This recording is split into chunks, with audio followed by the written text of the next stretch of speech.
आज चालले की आवरून ते करून बाप्पाच्या दर्शनाला, आणि रोडवरती येऊन थांबले. ह्या मॅडम म्हणल्या 2च मिनिटात आले, आणि हिने लावले की 15 मिनिटात. थांबले रोडवरती, काय करू मग.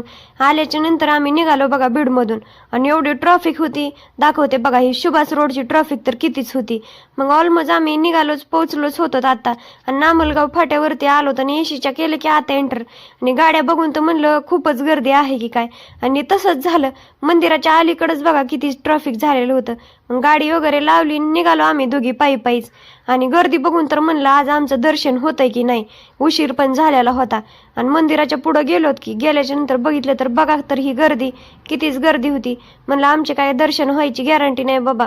घेतले बाहेरूनच दर्शन आणि गेलोत खाली. आणि या काकू काही गोष्टी सांगत होत्या बाप्पाबद्दल, ऐकल्या थोड्याफार. खाली जाऊन फोटो वगैरे घेतलं, पाणी बघितलं, निघालो की आम्ही आता परत आल्याच्या नंतर मंदिराच्या बाहेर छोटं मारुतीचं मंदिर होतं.